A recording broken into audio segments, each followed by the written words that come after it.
Oops, there we go. In 3, 2, 1. Barbara, you up? Barbara, you up?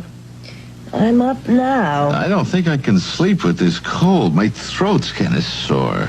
All right, I'll get the aspirin and Sucrets. Aspirin and Sucrets? Do you don't have any fish fruits?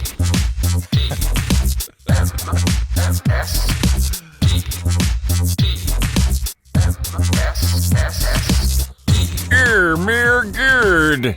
This is the morning stream.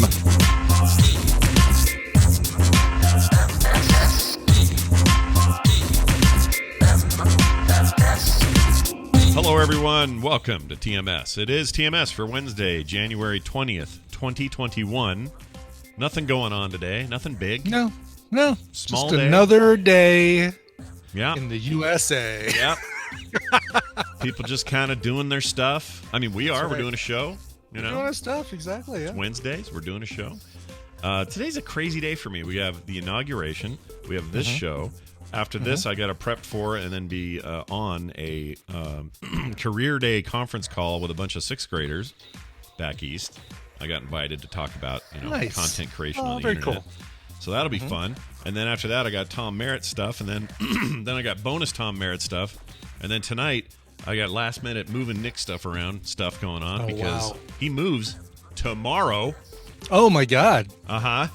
He's in the car and on the road, and so I know, Brian. I know. It's freaking me out. The whole thing's freaking me out. Yeah. Little heartstrings getting tugged, huh? A little bit, except, like, what better time? I've said this before, but it's the best time in the world to send somebody off like this because we're more connected than we've ever been. If you did this when I was 20, Yeah. Right. you just Oh, wouldn't yeah. hear from me for a year and a half. Like, Right. Exactly. I'd just yes. be gone because nobody wants to pay long-distance phone bills like we used to Right. do. Nobody Right. wants to do any of that. Letters, maybe, like some kind of freaking old-time Yeah. Little House on the Prairie time. I'll type it on my Selectrics. Exactly, and I'm not doing that. I wouldn't. I don't want to do that. But in this case, he doesn't have to worry about any of that. We're going to know where Yeah. his car is the entire time because he's given us his GPS data, so we can make sure he's okay. That's awesome. I wanna make sure Where he's in the safe. world is Nick Johnson? That's Dut, right. dut, dut, dut, dut, dut. And when he gets there, he'll be able to video chat with us anytime he wants. FaceTime and yep, Yeah, exactly. it's just we live in it's a magical period. It's easy to get bogged down in the negatives, but I'm telling you, if you're ever going to send your now grown kid somewhere and you're all stressed about it, it isn't that bad. Like I can call Patrick right now and wake him up, and it costs me nothing. He lives in France. I'm sorry, Helsinki, Finland. He lives there. Yeah, right. I can just call and go, "Hey, Patrick, what is this? I am sleeping. What is this?" That's not his accent.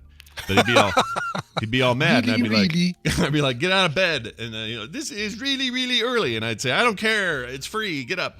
Anyway, so the thing's going on. We got the inauguration. All the people are showing up, and we're doing a show regardless. So Right. we hope exactly. that those And who it's have funny chosen, we yeah. both have it on silently on the side. Yep, I have it playing back here just to see. There's no, Yeah. I'm in no rush to.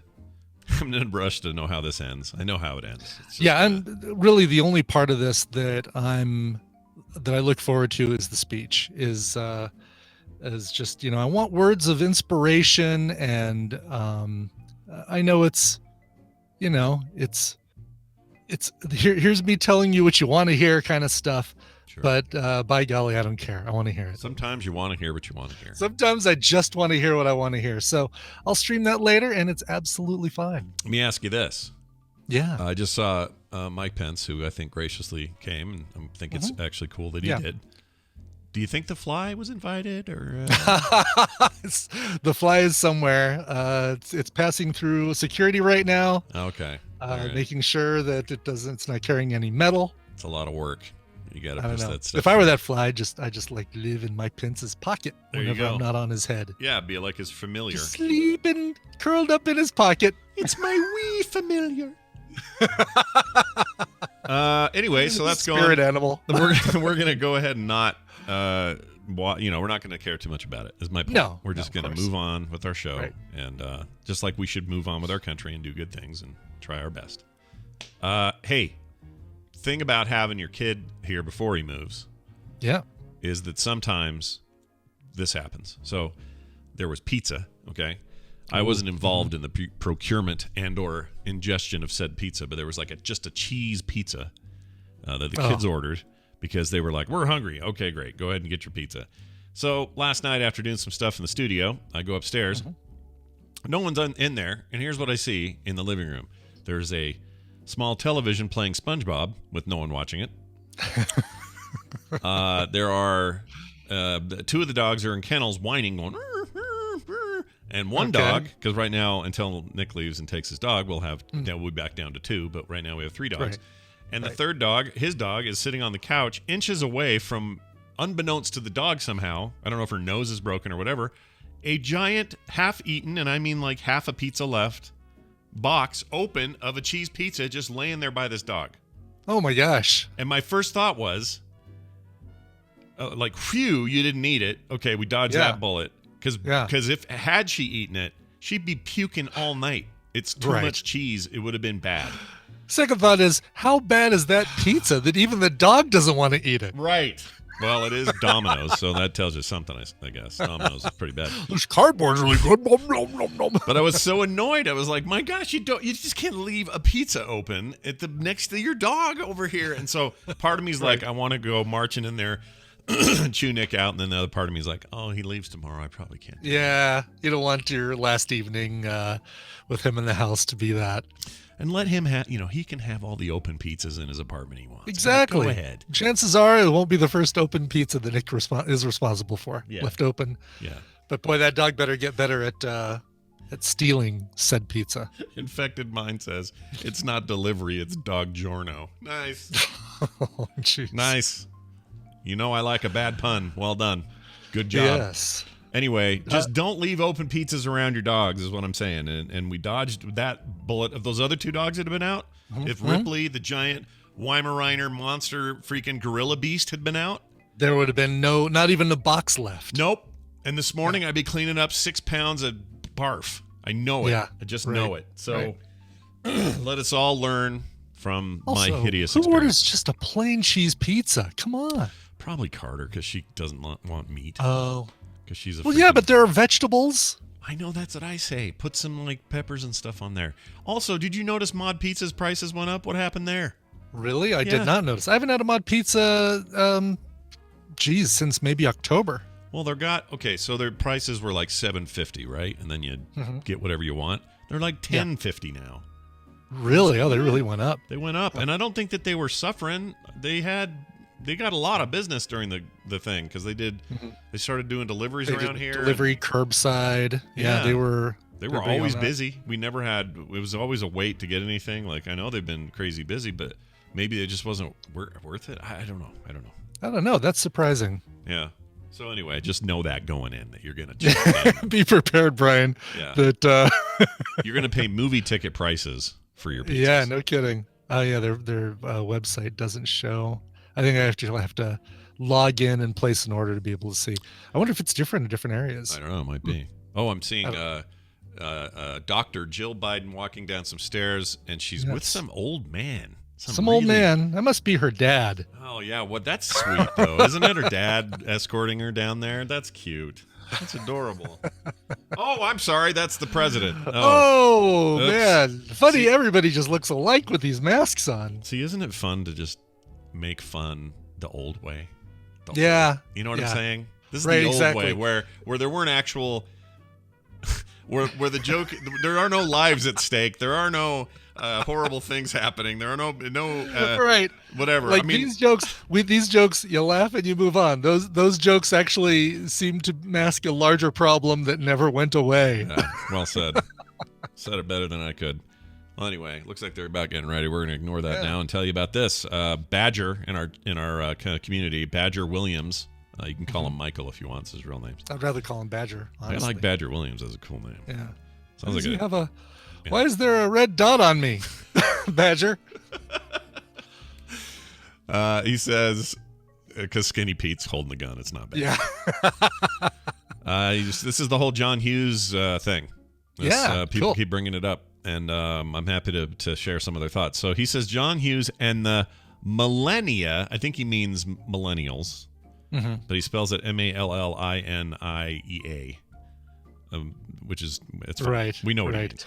Yeah, he. I don't know if English is his first language. It may not be, because he apologizes at the very end for spelling and grammar. Yeah. So we're going to read this as I'm going to try to insert where there's maybe a goof. I'm going to try to fix it. And hopefully I haven't insulted him if English is his first language.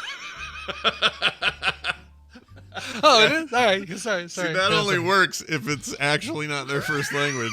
Right. Exactly. Otherwise, oh boy. Yes.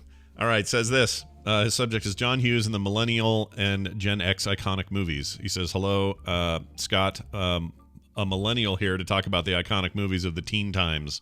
The teen times. The teen times. It was a great newsletter I used to subscribe to when I was 15. Yeah, their ads are horrible. Oh, they're terrible. It's all Clearasil. Active X, or what is that stuff? The Zit Cream, whatever that stuff is. Pure Active? For us, it was not Proactive. What's Oxy 10 for us. But what's the one that like Justin Timberlake was advertising? And Clearasil? No, it was something Pure Active. Yeah, Proactive. No. Proactive. It is Proactive. Yeah. Oh, okay. That makes sense. Just with no E at the end. Yeah. Because like it's also it's a proactive way of getting rid of your zit right. holes. Well, you put the zit, but you don't do it until you have a zit. Yeah, so that's really, true. you should be putting that stuff on beforehand. That's a good point. It says here, I can't speak to the current teens. They won't listen. But when I was a junior in high school, we had such movies as American Pie and Not Another Teen Movie, as in parodies of teen movies. And this might because the market was so glutted with John Hughes and the pendulum swung back to comedy. Or as he wrote, comedy. All right. Now, I can't help it. I can't help it. If you keep this up, I'm going to bring up every misspelling that you put in our show notes at the beginning. I can't help it. Some of which I clean up, but my God, if I have to see how you spell jambalaya one more time, I swear. I'll never get jambalaya right. Okay, please. It's for eating, not smelling or spelling. Eating, not spelling. Anyway, it says, but now I am writing this email to. I am reminded of a movie like Mallrats and anything Kevin Smith did in those times. Rant time over. Or no, rant time. Sorry, you have to read this part. So here's what he says. Oh, so with all don't have to read this part. Oh, he says we don't, but I'm gonna because I think it's interesting. Gonna anyway because it is good. Yes. He says with these examples, you can really see how we millennials are the disaffected generation. This is interesting. I'm hoping we get feedback on this because do millennials feel disaffected? Do they feel I don't know set apart? Like what's their deal? Anyway, he says we were told that we just don't care enough, and when it's time for us to take our place as leadership, everyone is shocked when we don't have it in us to do it. This example, coupled with the older generation refusing to step aside. Out of the way, old man, they say. Just kidding. I added that part. The situation of being berated for not taking our place by the very people that won't get out of the way and who I'm not sure that word. Conditioned it to not care. To not care is very frustrating. I don't know where this rant is going. But I believe I will thank you for reading. If I really believe this. Oh, if I really believe this, but thank you for reading. Sorry, it's hard to read. Badger is now one of my favorite emailers of all time. I want more from Badger. It's pretty good. Makes a point though. Like, what do you think about that whole? Do you think I'm not a millennial, so I can't speak to it. I don't know. No, and what's funny is I felt like the characters in John Hughes movies were disaffected because like the Breakfast Club characters didn't care about authority, right? They disregarded Principal John Bender, Vice Principal, or not John Bender, not Dean Vernon. I'm like getting all my movies mixed up what's here. His name? Vernon? Jack Vernon. Jack Vernon. Werner? Jack Werner? Vernon? Whatever it is. Whatever it is. But they disregarded him. The parents are always kind of idiots. Look at Ferris Bueller's parents. It's amazing that they actually have jobs. Yeah, no kidding. They can't figure out that their son is a mannequin with a pulley system and a snoring audio track. But so that disaffectedness, stemmed back even before. And to be honest, I don't feel like American Pie was a parody of a teen movie as much as it was the the attempt at a teen movie of another generation. It And seemed like instead it was of- just trying to. It was sort of like, hey, what if your generation had like Porky's style raunchy comedy? What if we gave you that again? That's what it Right, felt like exactly. to me. It kind of was, right. So instead of having John Bender underneath Molly Ringwald's desk doing who knows what, we've got Allison Hannigan doing who knows what with a flute. Yeah, I agree with you. Dice We know Tomato- what because she pretty much told us what. That's true. Dice Tomato disagrees, says it's parody. I would not say it's parody. Homage maybe, but not parody. American Pie plays it pretty straight. They're not. I wouldn't say parody. Not another teen movie, definitely a parody.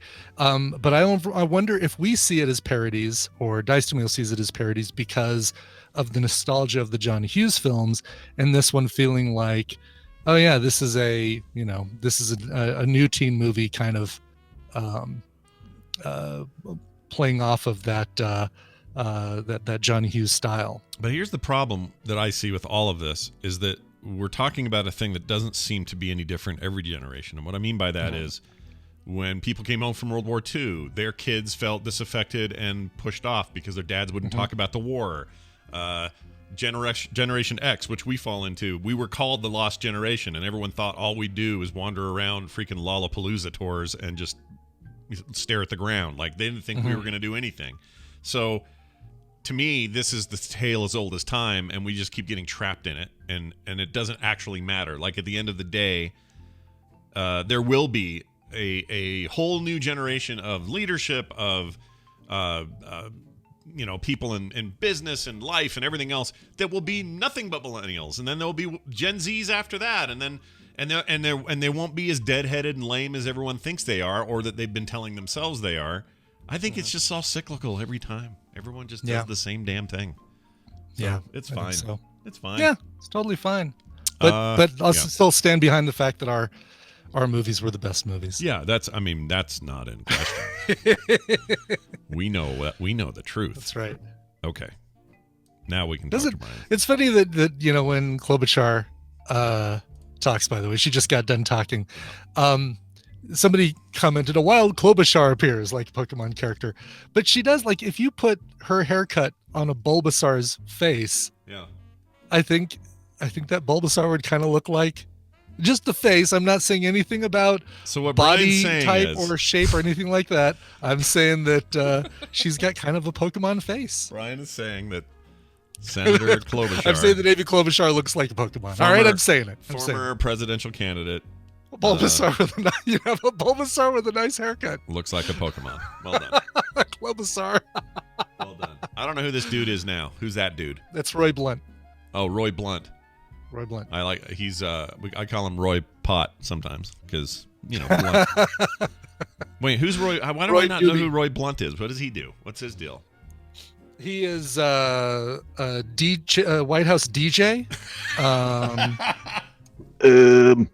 Oh, hi, Brian.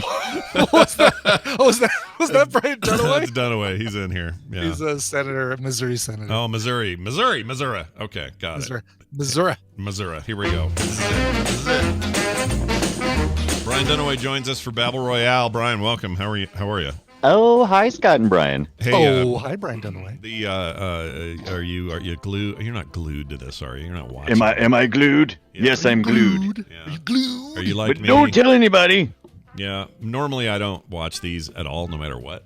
Just because. What are you watching? I don't like pomp or circumstance. The freaking inauguration. Yeah. That's inauguration. You know that thing that we do every 4 to 8 years where they swap out. Watch democracy happen. Yeah, watch it happen in real time with Roy Blunt. So wait, so are you telling me that that last year you missed Nickelback performing at the last inauguration? You didn't see that, Scott? Did that Mr. really happen? happened to avoid. You're making that up. Are you making that up? Did they really play it at the last? Yeah, I thought Nickelback played at Trump's inauguration. Shut up. I thought it was Third Eye Blind. Who was it? I can't. Was it Third Eye Blind? Are you telling me? Are you seriously saying that? Hold on, I gotta look this up. Crazy. If that's true. Nickelback.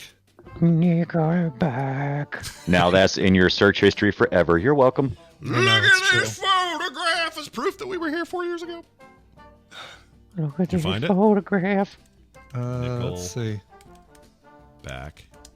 Perform. Inauguration. Inauguration. Smash Mouth? It says Somebody Snopes.com once says told me. Who was it? Snopes.com says it was always false. There was an alleged. Was it 3 Doors Down? Oh, 3 Doors Down. That's what I was 3 thinking Doors of. Down. Yes. Yeah, and it was a fake tweet.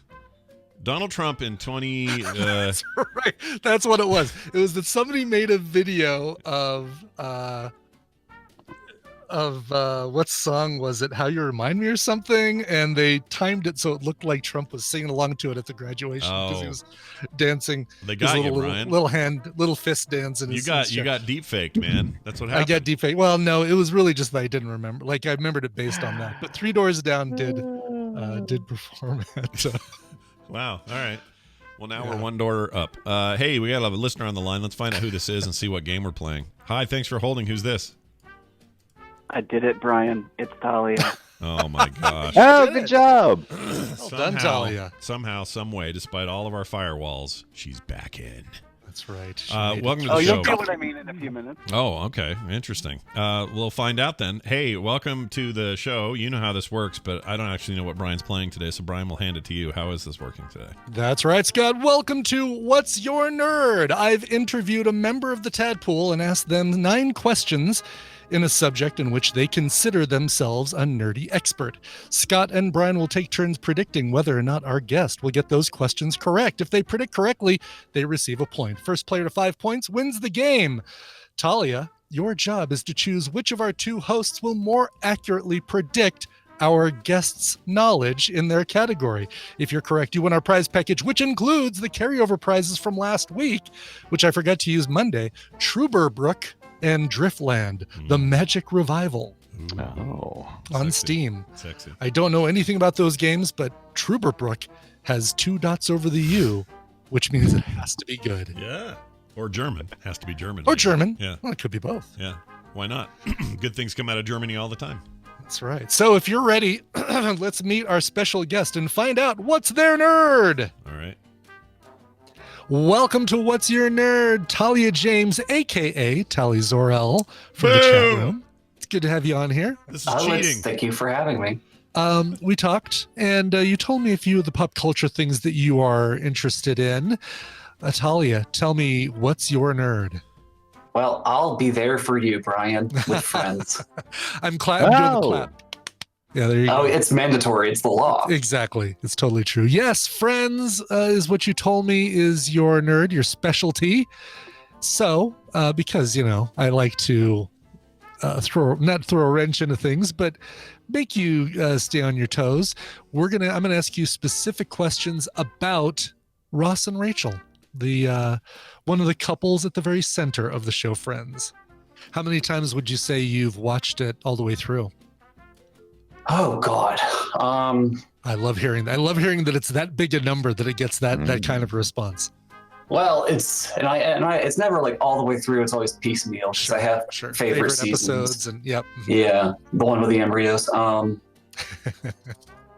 I'd say maybe collectively 3 times all the way through. All right, good. But yeah. But then also piecemeal here and there. Yeah, piecemeal. Yeah. Okay. All right. Well, let's go ahead and get started, and let's see how you do. Now, here's what's funny: is there's really no advantage that Talia has over how you guys are going to do, because she knows how she answered the questions, but she doesn't know how you guys are going to predict that she answered the questions. Does that make sense? The only difference is the added pressure of the individual being here while we do it. Yep. That's right. Exactly. That's right. Yeah. Totally don't know nothing. Yeah. Also, on a side note, it's really fun while I'm talking to drink coffee. Oh yeah, no, it's like you're throwing your voice. You're like a ventriloquist. Exactly. Yeah. Charlie McCarthy here. I like it. All right, so Talia, how do you think Scott and Brian are going to do with their predictions of your knowledge of Friends? I'll say that Dunaway believes in me. You're Dunaway. Dunaway believes in you? Believes in you? Yeah. I do. Of course I believe in you. Well, he All right. believes in you. It seems cool. like he's going to be the guy then. So let's give it a shot. All right, I'll tell you what, though, not that this helps us determine anything, but I have seen Friends all the way through at least 5 times. Not always to my, not because I always wanted to be there for it. It's not my favorite show in the world, but I'll watch it. You want to be there for it. And that's actually kind of amazing because if I remember correctly, you didn't watch Friends back in the day, right? Not as much. Oh, I wasn't as into it. Back You liked it more on its second go round kind of thing. I'm not even sure I liked it more. I just saw it more. And when it hit Netflix. Did you see it before it hit Netflix? Yes, but only maybe 2/3 of it. And then Netflix came, and then it was like, okay, well, now my kids love this. My wife loves this. They're going to binge it all the time. I may as well just sort of be in the room all the time. So there's a lot. I don't know if I'm going to know like the most Ross and Rachel stuff because my least favorite thing about the show is the relationship Was Ross stuff. and Rachel? I hate that. Well, what I really like, right? What I really like is that you guys can guess as well, and it won't matter whether you guys get it right or not. But at least you can guess as well and see how you would do. Okay. So. Hey, Friends was a show made by boomers about Gen Xers. So yeah, that's what I was saying. The thing I didn't like about it at the time was this was supposed to be us, and it didn't feel like us because my job would never pay for that apartment at the time. Right. So, we have watched The Enemy, and they are us. Yeah. Tali, you also get to choose who goes first. It's kind of just an honorary title because it goes back and forth. But who'd you like to go first? Dunaway will start too. Dunaway will start too. Dunaway will start. All right.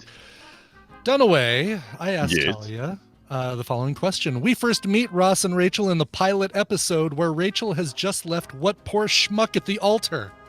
Oh, easy. She'll get this for sure. Okay. All right. He was a dentist. That's all I remember. I think he was a dentist. Scott, do you remember his name? Yes, I think. Then say it. Can I say it? Say it. It doesn't. Yeah. Well, it's not important for me to know, right? It's right. Well, if you don't want to say it. Right. You don't have to say. Why don't you just tell me the name of the poor schmuck at the altar? I just remember the guy was kind of short and weird. Yeah, short and schmarmy. Yeah, and schmarmy. I don't remember his name. Let's hear if Talia remembers his name. Oh, that would be Barry. Barry Good is correct. job. His last name changes several times. Farber is what I have here, but yeah, it was different things during the run of the show. Yeah, there at one point Rachel when spoilers, Mindy becomes engaged to Barry. She says, "I'm going to be Mrs. Dr. Barry Westenheim." I can't. Oh, really? I don't remember the exact name, but it was absolutely not Farber. I can tell you that. That's funny. All right. So Talia knew it was Barry, and so Brian gets a point. We go over to Scott. Okay. I asked Talia, what song does Ross dedicate to Rachel on a radio show? Did she know the answer to what song Ross tried to dedicate to her on a radio show? Oh, jeez. I don't remember that, but it's also kind of obscure. I'm going to say no. She doesn't know. Okay. Does Frankie stay relaxed? That was the shirt. Let's see. He was a fan. See how she did. Well, he tries to dedicate it to her. Well, their song is "With or Without You." That's what I'm looking for. Damn it! Nice. She got it. So Way Brian to gets go, another Dolly. point. So far, all right, but that's all right. Scott stays with you. All right. I asked Talia, Ross and Rachel struggle to put their daughter Emma to sleep only to discover what song that serves as the perfect lullaby. Oh, these were the bad years. Right, the baby years on Friends. Yeah. Those were bad. What lullaby? The actual lullaby. Yeah. Did she know the answer to this? It wasn't what song that works as a lullaby. It's not. It's not a matter like. Yeah. I'm gonna say not typically a lullaby. I'm surprised by the last one. I'll say she knows. She knows this. Okay. It was Sir Mix-a-Lot. It was. Let's see if Talia knows it. Jeez, you know a lot about Friends.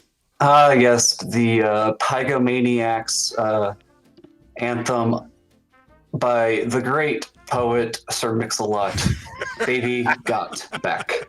Nailed it. Absolutely right. All right. Point for Scott. She knew it. Very good. Okay.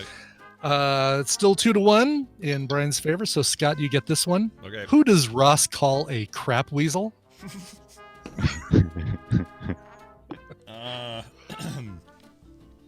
I mean, these are all relationship questions, right?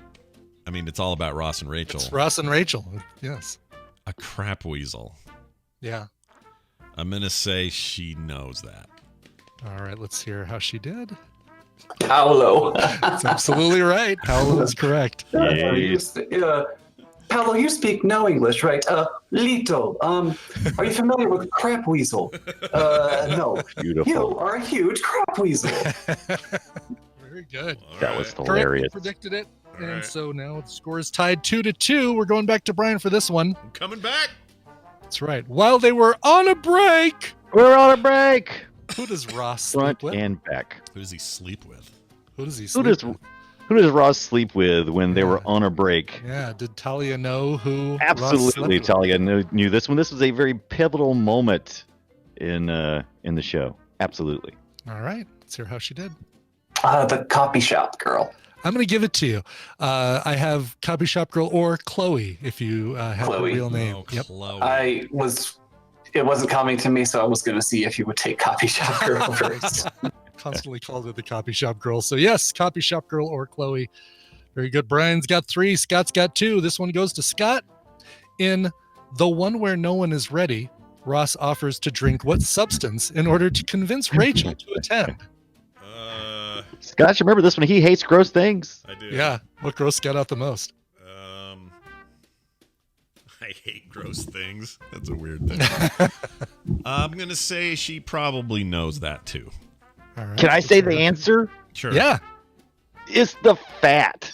It is, yes. Glass of Yeah. fat. Yeah, Yep, glass of that's that. fat. Let's see if Talia knows this one. Well, as Joey offers it to him, glass of fat. Glass of fat. Very good. I think All right. I think she may 3-3. legit be a Friends expert. She knows everything. I think so. far. Yeah. Friendspert. All right, back over to Scott for this one. No, this is back to Brian. Scott got that one right. Yeah, I'm ahead now. In Ross's sex fantasy, Rachel is dressed as Princess Leia, but what does Ross wear in Rachel's fantasy? Oh, I'm having trouble remembering that one myself. I'm gonna still say she knew it. Okay, let's hear how she did. Oh my god. Yeah, because Ross was dressed. Oh god, in a uniform. Be more specific. Navy I want to say uniform. pilot's uniform, but Oh, so close. Navy uniform. Navy. That's a shame. That's a shame. Scott takes it continues Scott his takes lead. the lead. And they reused that uniform for Charlie Sheen's character, right? When Phoebe Wait, Charlie Sheen was on had Friends? the itchies. I don't remember Really? him being on there. Was he on there? Yeah, Charlie Sheen? Wow. wasn't that right? Charlie Sheen, I don't know. him and Phoebe I don't got think together. so. That I While don't, he I was don't on remember. break. Yeah. So- Listen, I didn't watch as much as you guys, apparently. Chat room Yeah. saying yes, but I don't know. It's weird. All right. This one is for Brian. Scott's in the lead, 4-3. Phoebe triumphantly proclaims Ross to be Rachel's lobster in what episode? Ooh, What episode?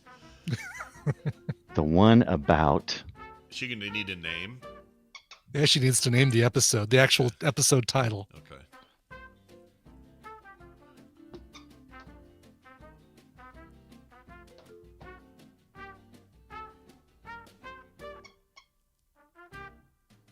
You don't have to come up with the answer, Brian. You just have to tell me whether or not you think. was it me? Talia Yeah, gets it's it. you. Yeah. What are you waiting for? Oh, It's you, I'm man. sorry. I was waiting on Scott. I thought you were talking to Scott, and so I said, "Oh, it must be Scott's Yeah, turn." this is the And so longest Brian totally- stall ever. I totally blanked out 'cause I'm like, "Who's talking to Scott? I don't even care. Yeah. I don't even care." I Oh, say, figured. ask the question again. I apologize. Yes, that's all right. All right. I asked Talia. Phoebe triumphantly proclaims Ross to be Rachel's lobster in what episode? And I'm looking for the Oh. title. Okay, So, yeah, I don't know the did she title, know but that? it's the one with the lobster, but I don't know. But she knew it. She knew it for Okay. sure, All right? right. Let's All right. see how she did. the one with the prom video. Very good. Um, Yeah. and fun fact, that was actually the wedding announcement for my sister and and my now brother-in-law. Really? It was like they're lobsters. And that's kind of their whole thing, is that they're lobsters. Very cool. All right. Wow. We have a tie game, 4 points each, which means that this one is the deciding one, right? So basically, whoever gets this one right wins. Scott, whose turn is it so I can listen this time? It is Scott's It's my turn, turn. but why don't you listen? Why don't you listen anyway, just in case, Brian? Yeah, you may want to listen either way. Yeah. All right. I asked Talia, when Ross finds out that Rachel frequently regifts things, she proves her appreciation with items that she's saved in a keepsake box. Among these items is what item? There's a lot of words, items. Among these items is what item saved from when Ross first made her breakfast in bed. That made me laugh so much, but I don't think it's that item. I don't Go know. ahead. Did Talia know what the item was? I don't know, but I think I'm learning she knows most of these, so I'm going to say yes, she knows. It was an eggshell, right? But she also kept a dinosaur bone. He's like, you're really not supposed to take these from the museum. That's right. Oh, yes. I remember that From the now. museum, exactly. Yeah. All right, let's hear how she did. Oh, this is it. It's the deciding factor. Oh, she has the ticket stub. She has the bone, or I think it was an arrowhead she took from the museum. Boner. God, well, I don't know. I'll just go. I want to say eggshell for some reason. Yes, say eggshell because that's exactly right. There we go. Scott wins with 5 points. Wow, look at me. Oh, you Good know what that job. means? It means this. It means Talia loses, but that's okay because boy, it's good for the world once in a while to underestimate me. Don't worry, everyone. There'll be more chances in the future. Talia, how do you feel about your incredible loss here? How do you feel? I feel good because everyone believed in me. Yeah. Yes. Yeah, we did. That's true. I was Yeah, surprised. that's true. If I was ever going to ask anybody any info about Friends, I know who I'm calling. Well done, and thank you for participating on two ends of this candle that we're burning today. Brian Dunaway, you did great. Now, the important thing is to remember, we did a Boop Show last night that was great. We talked about 2 fantastic games, plus a bunch of extra stuff. So if people are interested in the world of indies and cool game experiences and want to talk to a couple old friends about them, well, there's no better place than the warm cuddling hut known as the Boop Show. I don't know what that means. Cuddling hut. I don't know what the cuddling hut is. I made that up. Oh my But God. go look for it wherever you get your podcasts, and you'll enjoy it and catch it live every Tuesday at 3:30 p.m. Mountain Time. Brian Dunaway, have a great week. No, you. We'll see you later. Bye. Okay. He goes away now. Very good. All right. J-Lo currently singing "This Land Is Our Land." Oh, is that J-Lo we got there? That's J-Lo. Do you think she'll talk J-Lo. about her, I guess No there's- matter how big your inauguration goes, there's always room for J-Lo. Sure. But wasn't there some big controversy with her and Army Hammer or something? What was the deal going on? Well, I know Army Hammer was the cannibalism situation. Was she involved in that? Was she like Cannibalism? What? Was Really? she sous chef? No, not that. Now you're making me wondering about the cannibalism, but hold on. Have you not heard about the whole like cannibalism rumors about Army Hammer? No. Is that true? Yeah. I didn't know that. The rumor, it's true that there's a rumor about it that ex-girlfriends are talking like his most recent ex-girlfriend said that at one point he said, "I'd like to break off one of your ribs, barbecue it and eat it." Oh, geez. Okay. Well, then he's handsome and terrible at the same time. No, Maybe it's good that the Lone Ranger did so poorly in theaters. He got kicked off / booted off this movie with her called Shotgun Wedding, some rom-com they were making. Okay, probably because of this, right? Well, no, it was because of some dirty DMs he was sending somebody. Okay. It says here... Were they dirty DMs about barbecue? Army Hammer's life is fueled by alcohol, BDSM, and infidelity, it says. Oh, nice. He responds to alleged DMs after he exit the Jennifer... They give all 3 of those to you when you check in at the Tropicana in Las Vegas. It says here it is. Had to do with alleged messages from his Instagram account that were leaked the past week, which appears to show Army messaging women in very graphic and explicit sexual terms. Oh, and also discussing cannibalism. Bing! There we go. There's our You're cannibalism. right. That is what they're talking about. I'll take cannibalism for 100 points, Alex. I didn't hear anything about that. That's I'd read all this before, and I didn't see anything about eating people. Armies, we have the meats. Wow, it's a good thing he doesn't have a twin brother like they pretended in the Maybe Social he Network. did, and he ate them, and he ate them. Yeah. Also, if you were in that horrible Lone Ranger movie, you'd turn to cannibalism as well. That was a bad movie. Yeah, that was a bad movie. Really effing bad. Okay. Did we watch that for Film Sack, or did it just happen to be on when I had We've no never ability to film-sacked turn off the TV? Okay. Yeah, we never film sacked it. However, I saw it one year at Nerdtacular. Somebody came in early. Now I don't remember who. Someone came in early, and to kill time, the night before Nerdtacular, we went and saw it that year, and it was so bad. It was so bad. That was the day I knew. I went, yeah, this is Johnny Depp. You're done now. And you were so looking forward to it, right? Because, I mean, number one, you liked Armie Hammer, but you also, it's a Western. Yeah, I like that stuff. I even like the old ones, like the old cheesy serials and stuff. They're fun. I had a lot of high hopes, and it was the director of Rango and the first, well, he did all the Pirates of the Caribbean movies, but I had hopes. It seemed like maybe he could do it. No. Yeah. It was real bad. It's really, really bad. All right, Brian, we got a quick bit of news here. We're going to do real fast. This is the info we've been waiting for. And part of today's news involves us saying that it's brought to you by... It's brought to you by America's Next Top Podcaster. See what I did there? We've started recording, which means that patrons will soon start to get episodes delivered to them for their patronage, because we've got two different paths this year. We've got Hammond working on the complete, like the completest. If you want to learn about podcasting, this is the version you want.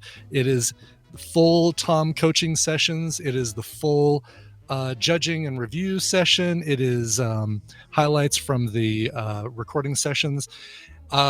If you like the abridged version, like the really short version that just basically is little snippets of what they submit and all that stuff, Bobby Frankenberger is going to be working on those because of his editing chops. So those are going to be on the free feed. So it just depends how much you want. If you want more, go to patreon.com, sign up for America's Next Top Podcaster, and look for more stuff on that soon. Nice. Very, very nice.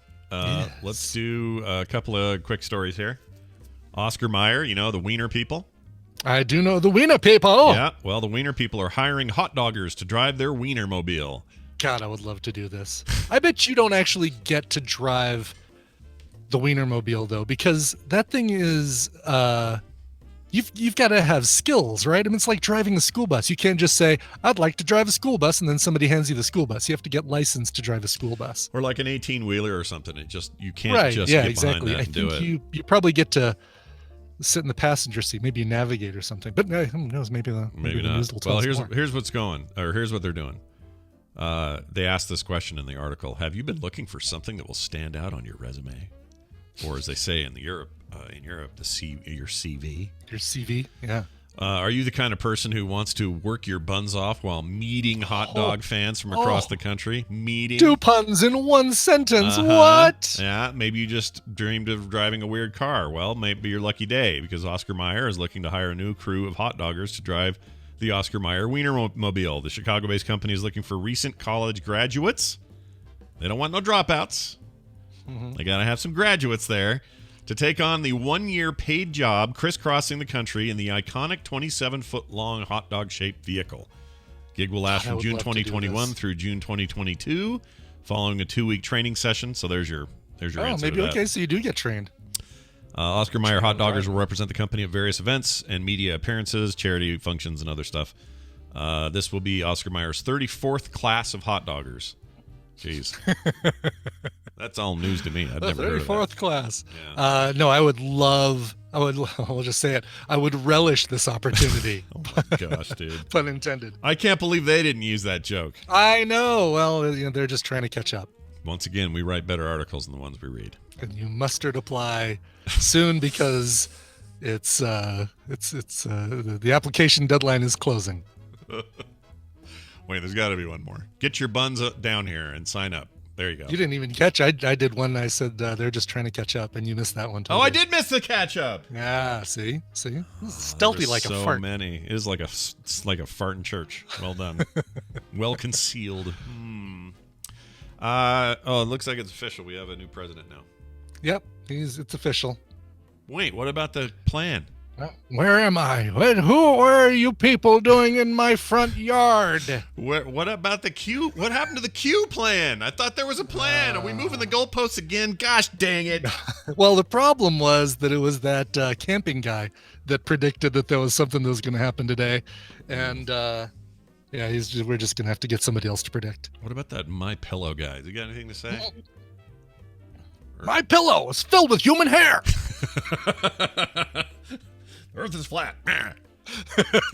That's right. All right. Final story, because that's all the time we have. We got a dog owner. Speaking of dogs, I got dog problems today. So here's a dog owner. Spent $300 to treat his dog's limping. Dog had a limp. So he took it in, cost $300 to fix. He later found out there was nothing wrong with the dog. It was simply imitating him out of sympathy. Come on. That's what this claims. This feels like baloney. So here's what it says. Dogs and humans have a special connection, says this article. After all, they are called man's best friend. Many dogs have specialized training to help the ill and injured, and even non-trained dogs seem to sense whenever their owners are unhappy. Well, that's a broad statement. Yeah. However, one particular dog's sympathy for his owner resulted in a big financial hiccup for his dad. The man spent upwards of $300. Big financial hiccup. It's $300. I mean, you know. Yeah, it's a fair point. He got the dog checked. They were checking on his dog. As it turns out, the dog wasn't injured, but was pretending to limp in sympathy for his owner, who had a fractured leg. Many animals are known to mimic human behavior. Parrots repeat our speech. Monkeys are trained to repeat actions. This sounds like a lot of tide comes in, tide comes and goes out. How do you explain that? Yes, it does. To me. How many words do you need my essay to be? Okay, yeah, I can do that. Yeah.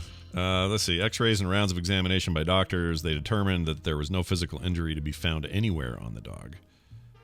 So their only explanation at this point is $300 later, or 300 pounds in this case. There was nothing wrong with the dog. He just felt bad for the owner, according to Sky News Australia. So that's Australian dollars, right? Right. Yes. What do they use? Is it just Australian dollars? Yeah, it's called Australian dollars. Okay. It's $AUS. They should call them Ozbucks. Or Aussie. Yeah. Bucksies. Bucksies. Bucksies. It'll cost you about $11. So, you want the meat pie too? That's going to add another $2. This reminds me, I have a relative, not one of my relatives, but someone related to my wife. I will not use names, but they live in Mississippi, and they currently believe there are no other currencies in the world but the U.S. dollar. And why they hold to that, I don't know. But if you said to them, hey, did you know that in Europe they use euros for the European Union, they'd say they wouldn't believe you. If you said that's pounds in the UK, they wouldn't believe you. If you said it was dong in Vietnam, they wouldn't believe you. Like, they just don't believe people, and I cannot wrap my head around why that's a sticking point for them.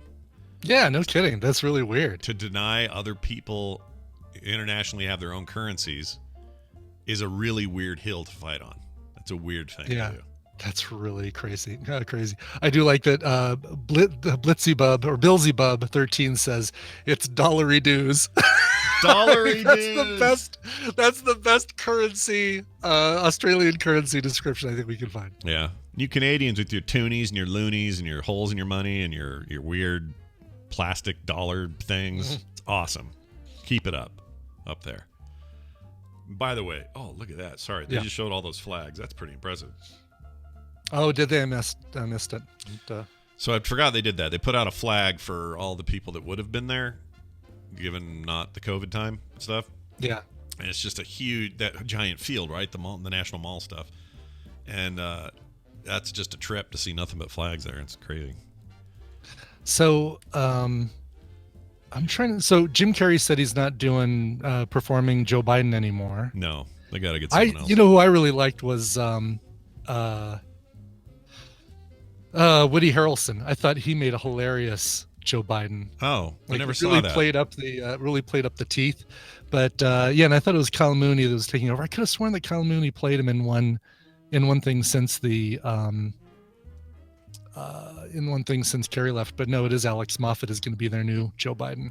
All right. Well, I'm down. Alex Moffat, who usually plays Eric Trump. Oh, really? Yeah. Must also be good with his teeth then. He's also good with his teeth. Yeah. Where are those guys today? What are they doing?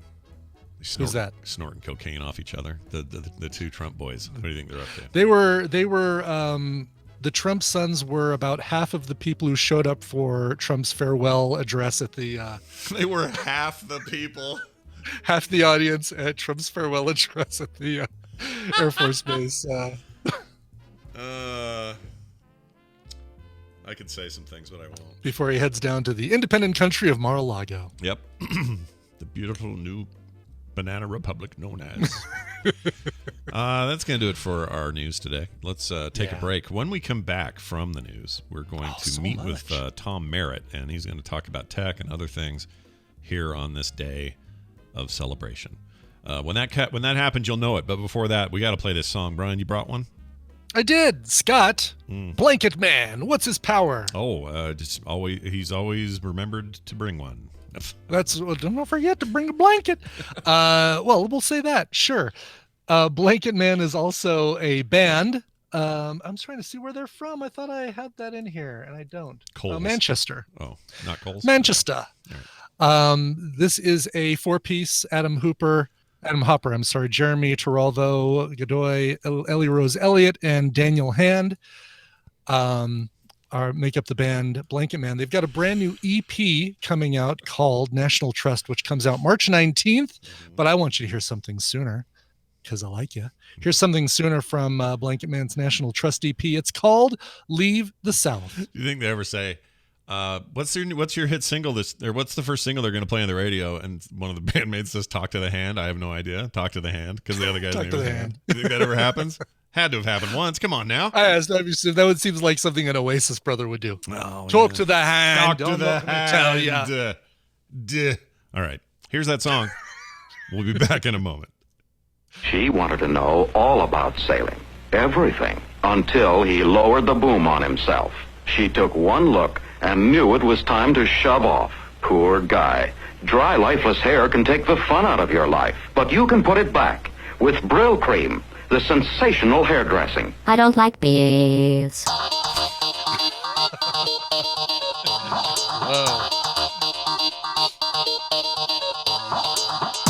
The Morning Stream with Scott and Brian and a caveman.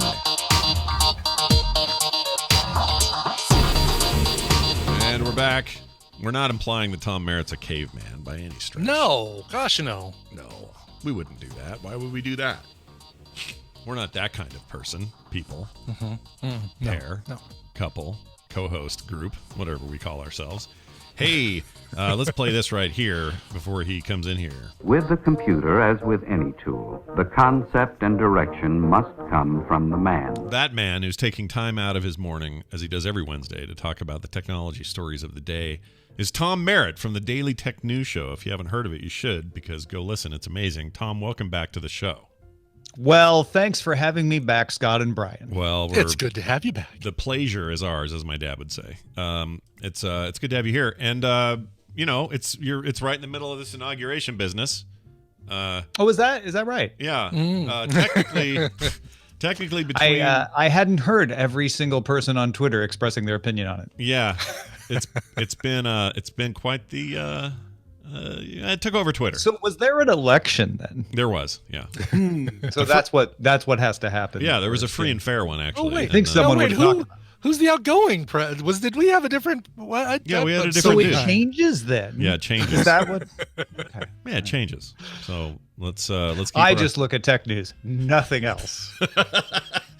Oh, good. Well, then you probably found something today that you're going to talk about later on the Daily Tech News Show. What is happening in tech today? Yeah, we got some interesting stuff. Netflix is announced they're going to do a shuffle button for you. If you just don't know, they joked about calling it the "I'm feeling lucky" button, but it will be based on your preferences. So it will pull from stuff it either thinks you might like or is on your list and you haven't watched yet. But if you get to that point of paralysis where you're like, I don't know what to watch, you can press that button. They're still, I think, trying to determine what they want to call it. They're testing a few different ways, but you can press that and it'll just start playing something for you.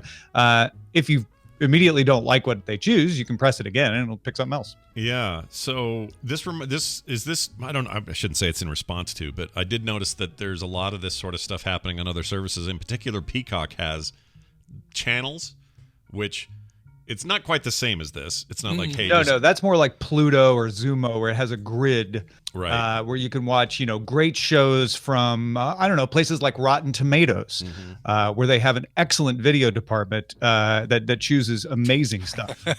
Yeah, no bias. Well, one of the channels though is kind of like it's all Office, but it's going to randomly choose scenes from The Office and it's clips. They have an SNL one like that too. Yeah. Similar, but right. Yeah. If anyone doesn't get the joke, my wife runs the video. She's doing a great job, by the way. Really good stuff. Yeah, I think so too. But I like the one thing missing from the streaming ecosphere, I think, has been this old idea of just flip on the TV and whatever's on is on, and you're just sort of watching it and you're cooking and you're like that old idea of what TV was. There's everybody's still complaining about that, but nobody's really fixed it. Yeah. Other than like you say, like the Peacock grid or Zumo or Pluto, and those are taken off. At least Pluto and Zumo are taken off. They've got millions of viewers. But this is a little bit like halfway. Like, I don't want you to just put something on.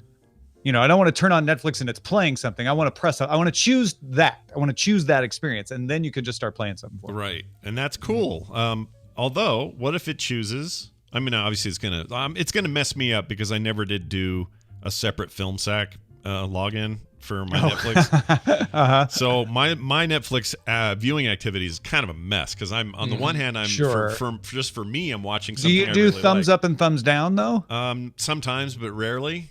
Okay, so that'll help a little bit, but they won't have a ton of data to go on there either, huh? Yeah, so I guess what they're going to do is say, all right, over here we got Killer Clowns from Outer Space, and over here we got The Queen's Gambit. We have The Crown. Yeah, we don't know where to put this person in our algorithm. It will actually tell you why it's picking the thing too. From what I understand, one of the reviews I read said that it started playing The Crown and said, because you like Queen's Gambit, we were playing The Crown. Oh, okay. I'm going to play this because you liked Gone in 60 Seconds. You even paused at some points and rewatched little sections. Yeah. Because you liked Killer Clowns from Outer Space. Yeah. Right, exactly. Well, that's the worry, right? Is that I'll get nothing but Nicolas Cage B movies and whatever. But I am actually really interested to see how this goes. It's rare, though, that I want to sit down and see a thing in a long form. Like, let's say it's a movie, a 2-hour experience, or even a series. This feels more akin to like, give me random meme videos. Well, basically, it sounds like TikTok because it's short form. You just sort of flipping through and finding stuff at random. That is my question. My first question when this first was booted about a few months ago was, is it going to be based on my viewing habits? Because if it's not, that's a failure. Right. The second question, now that we're like, oh, okay, it's based on your viewing habits, is, am I going to want to do that? How many people are going to want to do that? How many people settle in and say, all right, play me either half hour to 2 hours and a half of something right now. Right.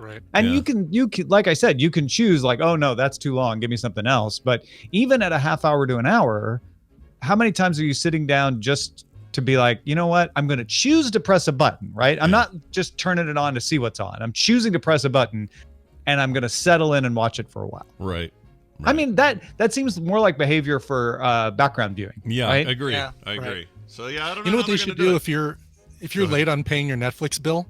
When you do that, it should just show you the last few minutes of every movie or TV, like the finale. Like, so it's Ned Stark shunked. What was it? It's like wait. I just want to go back and revisit this idea of being late paying your Netflix bill, as if you don't have auto pay on. Well, let's say you change credit you write cards. a check to Netflix every month, and the bill comes in the mail. Yes. And then I fill out the memo and say, for streaming programming. It's like the old days. Yeah, that's right. But this is an interesting rabbit to chase because nobody's quite got that figured out yet. And then you could argue that things like on this far short end, TikTok and things like it, Instagram and that sort of thing. But then over here, YouTube does something similar just by being YouTube. Like whatever you're watching, you're always getting a thing that pops up and says, Well, you watched a lot of video game things last week. You're probably going to like these video game things that we've just now laid out here at the bottom, and that is kind of like random viewing. So I don't know. I don't know how this is going to turn out. I can attest, Scott, to your question about what is Netflix going to show me. I use YouTube so sporadically and for such varied reasons, and I'm often logged into a different account when I do it, so not everything I watch gets captured. My algorithm suggests just random stuff that I'm like, I'm not interested in any of that. Yeah, I agree. Well, it'll be interesting to see. When's this going? When's this happening? Is it live now or rolling out? This is happening this year. They announced it in their earnings call. They're testing it. So I think Captain Kipper in the chat room said that he has it already. So some folks are getting it as a part of the test. And Captain Kipper said that his said, play something for me. They're testing a few other types of language. So I don't think they announced a date when that's going to come. Right. Well, I will use it when it happens, and then I will probably never use it again. But we'll see. Right. Use it to try it out. Although, maybe if there's a way to combine Watch Party with Play Me Something, then we do that for a surprise episode of Film Sack, where we just say, all right, live Film Sack, play something for us. And that's where it would have been cool to have the algorithm. Have an account for Film Sack. Yeah. Right. No, exactly. I really should have done it. We're 10 years in, and I just I wonder if you could fake it. Like, could you create a Film Sack account, go in and just like rate all the movies? Right.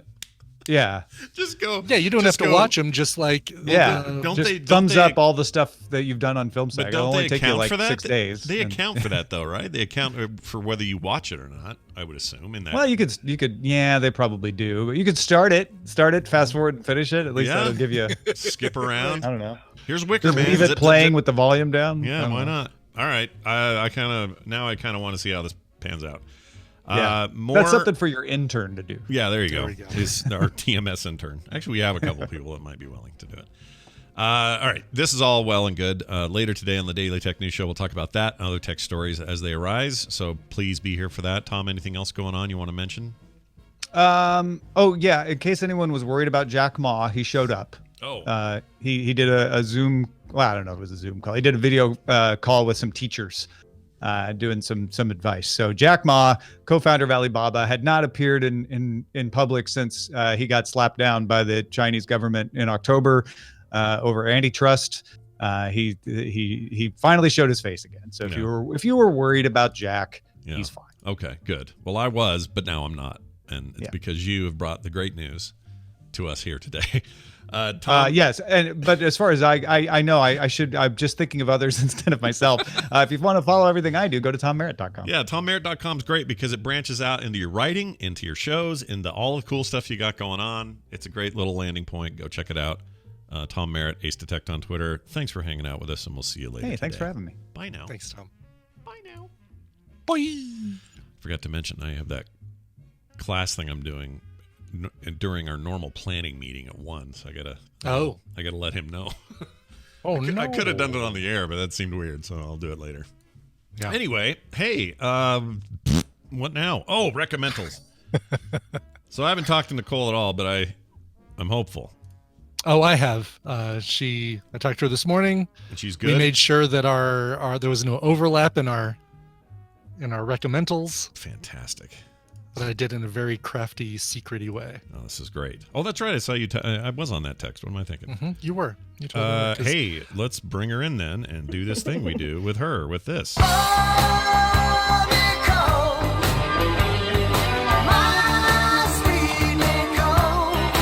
Check it out, everybody. It's Nicole Spag joining us as she does every Wednesday to do recommendals. Hi, Nicole. Maybe I'll turn this light off. I'm a little weepy-eyed today. Oh, why are you? Oh, because we got a big day. I was watching the inauguration. Yeah. I was watching Kamala Harris be sworn in, and that's a big deal. You know what? It's easy to get that. It's easy to lose that thread, right? Like it's this year. It's easy to say, like everybody wants to get all partisan and be in their crowd and their club or whatever, and no matter how you feel one direction or another, it's hard. It's important to stop for a second and go, okay, regardless of party or anything, there is a historic thing happening today. It really is. I made Ava stop playing Mario, and I'm like, Ava, watch this. Yeah, and then Ava was weepy-eyed as well. No, she was like, She's like, "Mommy, why are you drippy?" I'm like, "I'm happy, but you're drippy." And Drippy. she's 5, so Drippy's she doesn't fantastic. understand. So, I mean, for me, growing up, let me explain a glass ceiling. Yeah, no kidding. Yeah, it's a big deal, Yeah. right? Like it's easy for Brian and I to go, oh, another president, another thing, but this is like a significant thing for women in a way that it's huge. I mean, when it was in the 80s when Geraldine Farrar was the first woman VP, and I remember that vividly. Like, except for her last name, which was Ferraro, but you were close. You Ferraro, almost had it. you know what I mean. Yeah, It's been 30 years. Come on, give me a break. I got most of it. Yeah, you got most of it. You're good. But it was something that stuck to me when I was a kid, and I was like, wow, a female vice president. Can that happen? And then it didn't happen. It didn't happen. Yeah, but that was historic in that it got close, you know. I honestly had Palin made it, I would have been drippy then too. It's I don't know.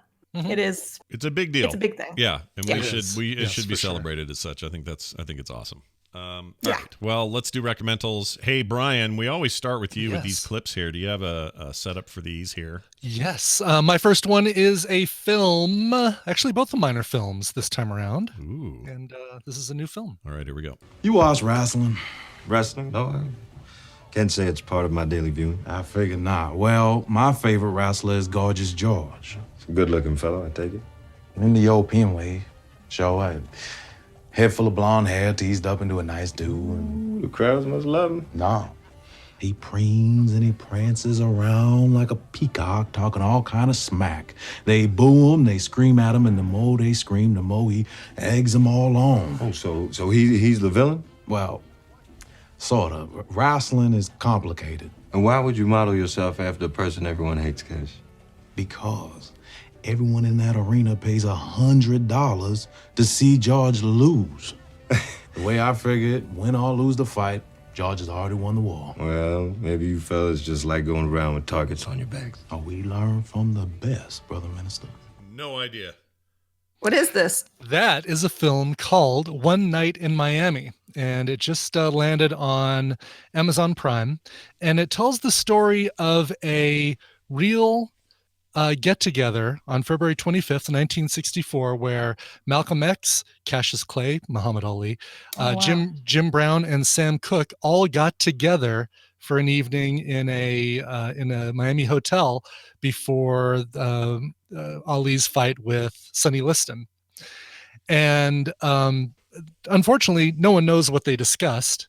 So this is kind of like a supposition, a fantasy thing, right? Exactly. The four of them did spend an evening together talking, but we don't know what they talk about. But director and actress, she's not in this, but Regina King directed this, and she's great. Oh, that's awesome.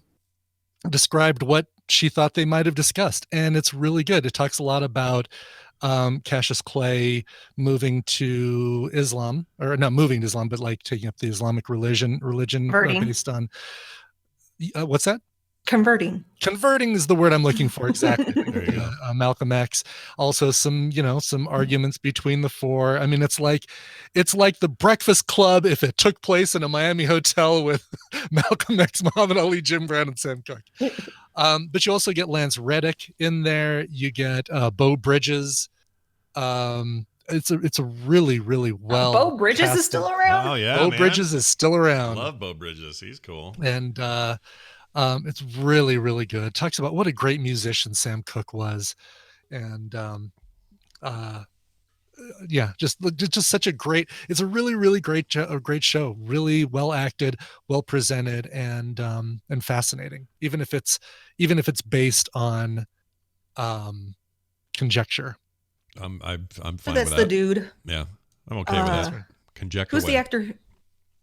Go ahead. Who? Yeah. Who's the? Sorry. I was like, who's the actor that's the dude in Jeff Bridges. Jeff Bridges. So Beau and Jeff are brothers. Yes, they are. Right. Okay. And their dad is Lloyd Bridges, who was Mandelbaum in Seinfeld. Mandelbaum.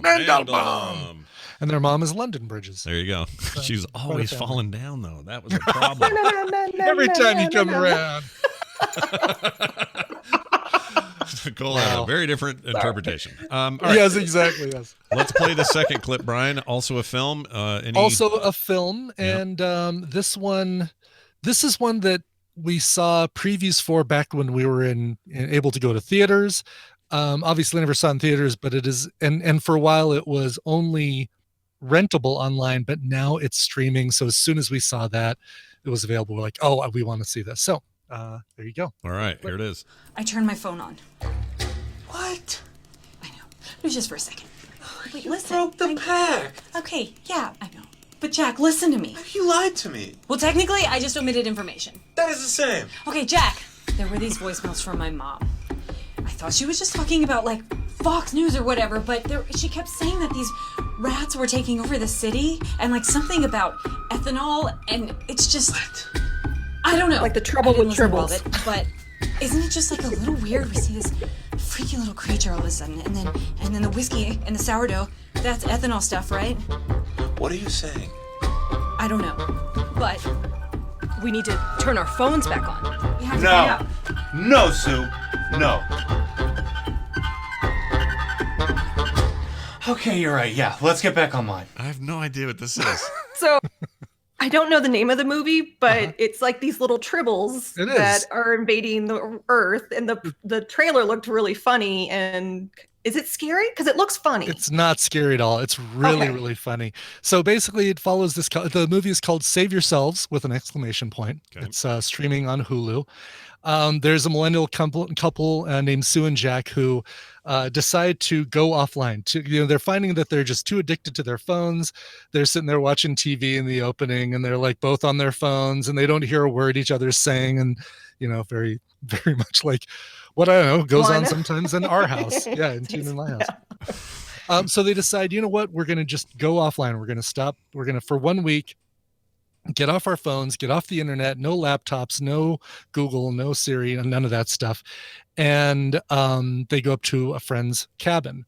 Well, as they're doing this, literally moments after they shut all their stuff off, there is an alien invasion, and they're completely unaware of it as they're chopping wood and canoeing on a lake and trying to connect with one another again, until those tribble-looking things start showing up at their cabin, and they're trying to figure out what's going on. So it is a really funny sci-fi film. And I'll stop there with any sort of spoilers or anything that's going on. Okay.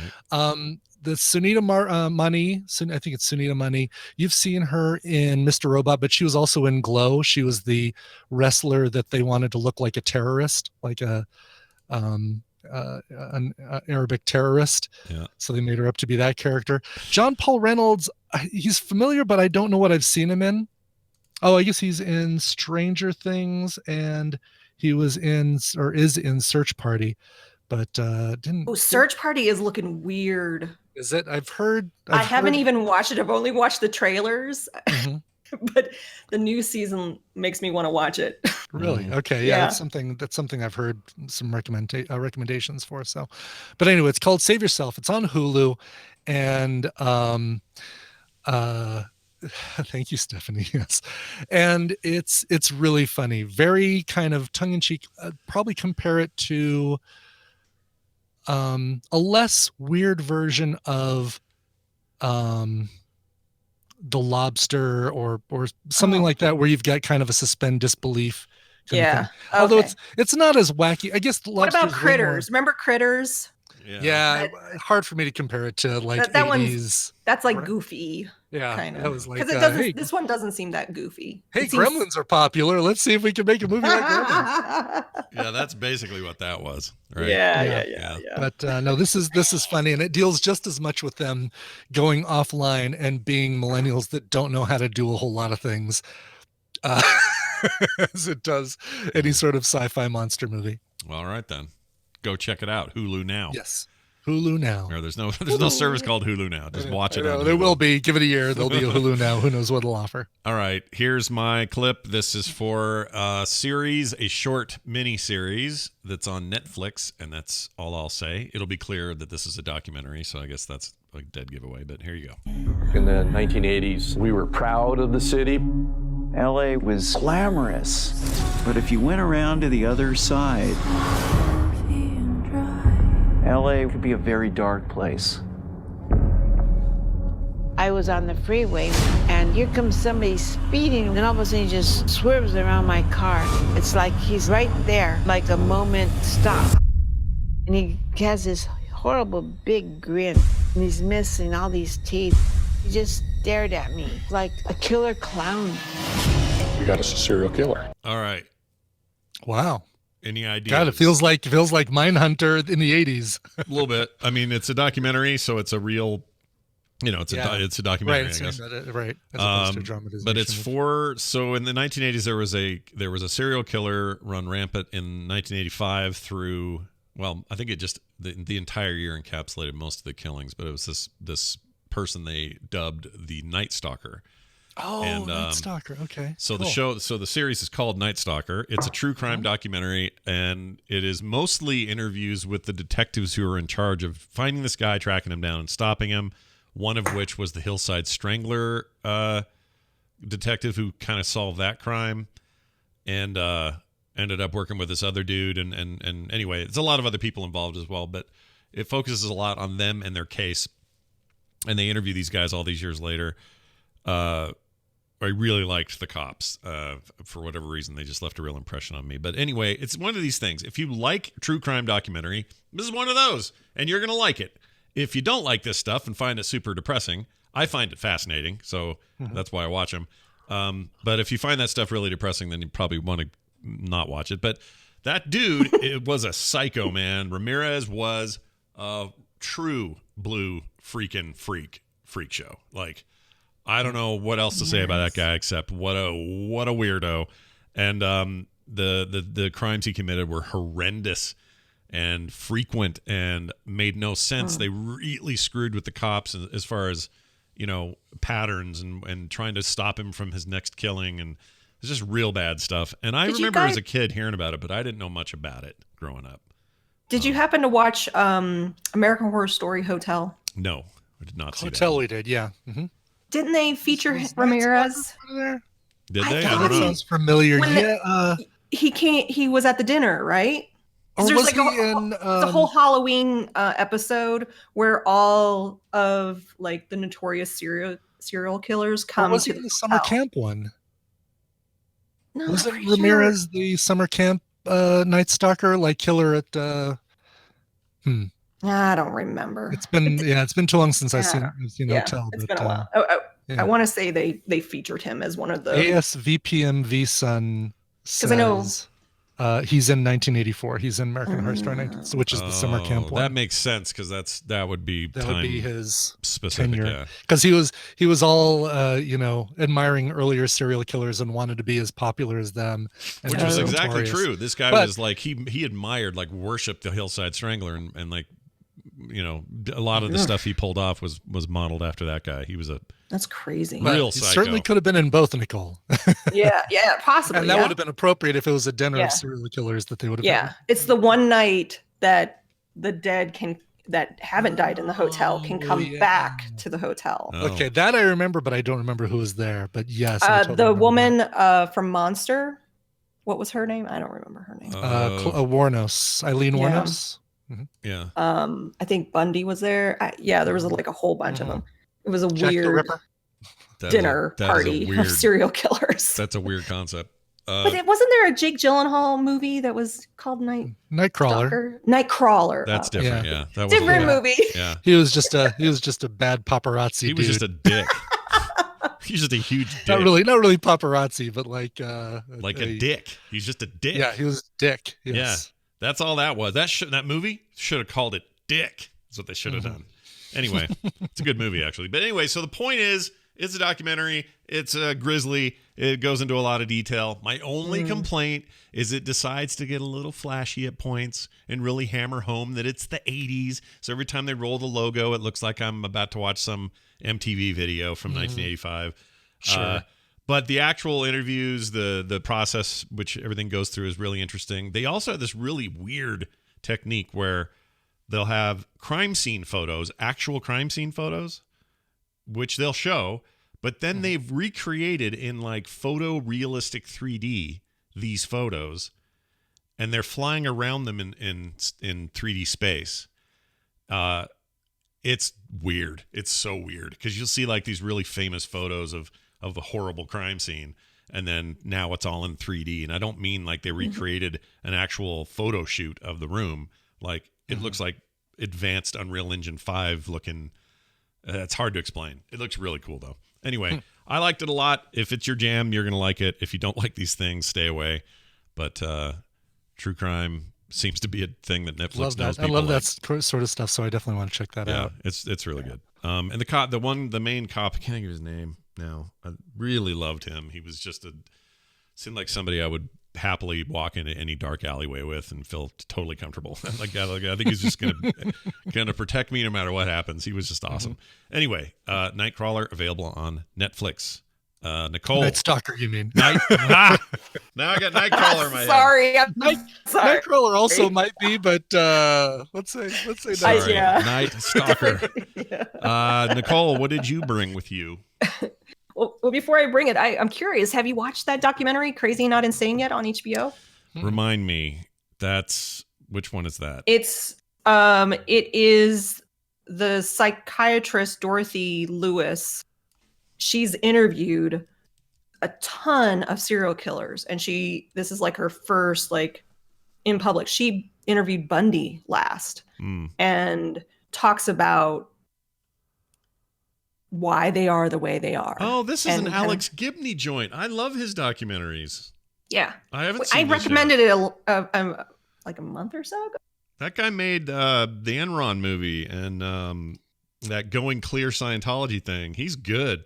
Gibney's rad. All right. So it's basically a look at serial killers and the death penalty, and are they crazy? What has happened to them, and like why do people kill is basically the premise of the documentary. I think you, of all people, would like to watch this. I would love this. Yeah. No, this is my jam. I don't remember you recommending this. I will absolutely put this on my list like right now.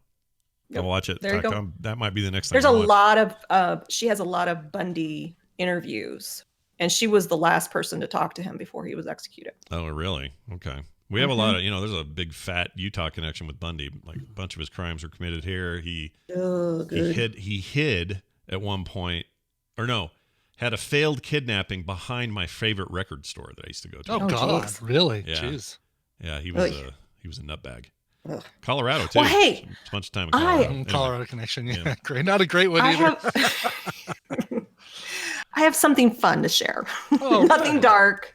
Something that made me laugh multiple times. And here's the clip.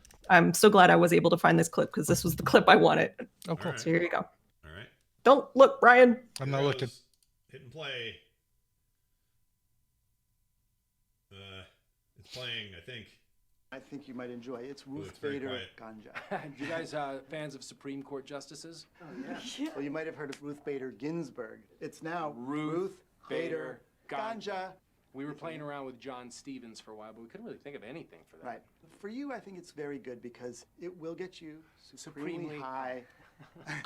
But at the same time, you'll still be able to mediate family disputes or decide on what you might be cooking. It's also a really fun weed when you need to concentrate. You can build a castle out of Legos. What is this? It's very quiet. The YouTube videos like it's super funnier.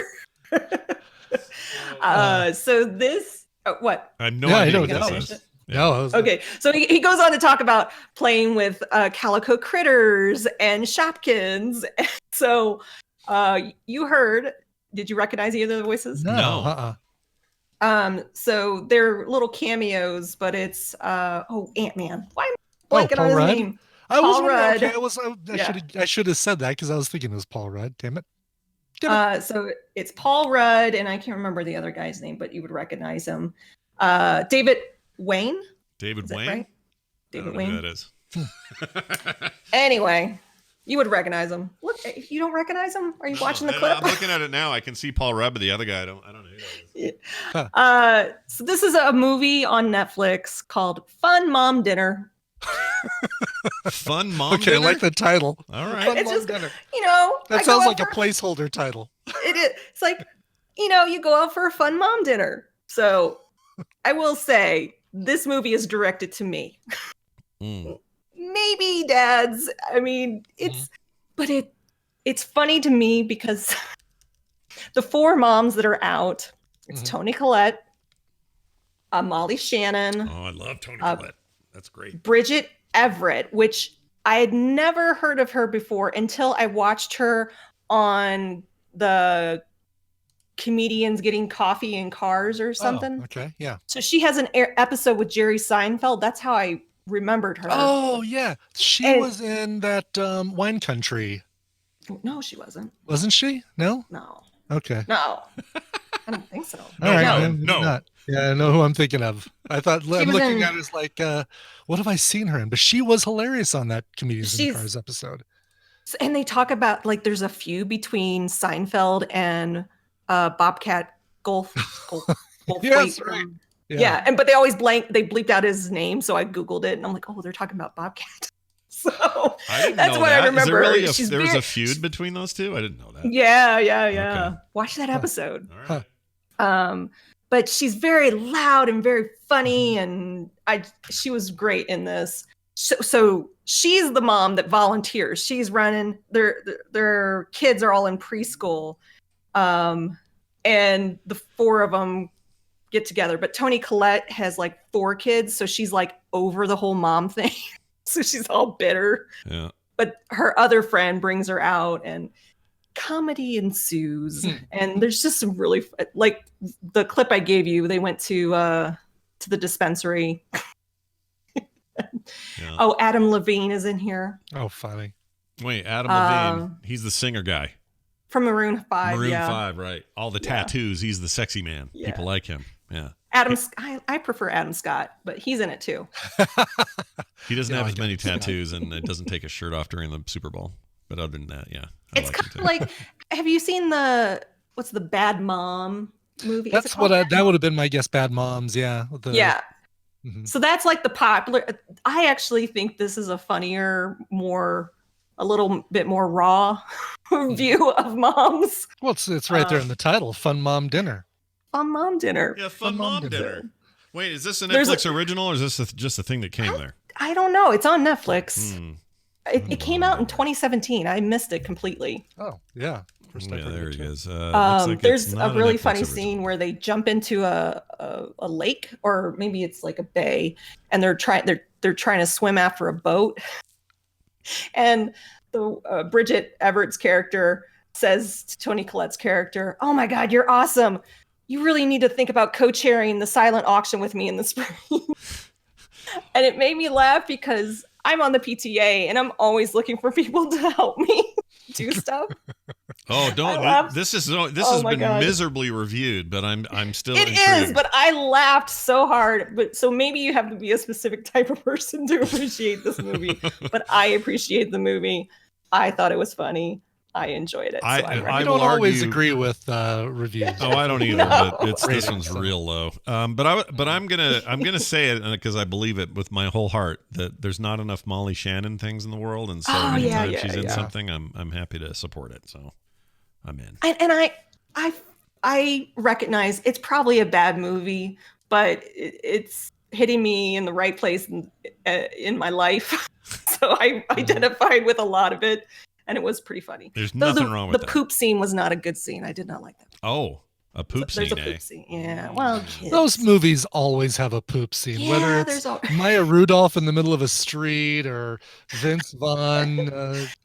Yeah. It's It always does a have poop that. scene. It's that same vein of Bridesmaids. Vein. Like, yeah, vein. Mudvayne. Mudvayne. Well, here's the good news, you guys. Nicole curates a list of what we just talked about on her Twitter feed later today. Okay? I do. It's awesome. Go to follow her. She's at Nicole Spag, and then you'll find out what the hell we watched. If you didn't catch all the names, it's an easy way to do that. And I'll retweet it on our account as well. Nicole, anything else you'd like to say before we go? I don't know. Happy Inauguration Day. Happy Inauguration Day. Go give Dougie a big hug for us. Hug Dougie.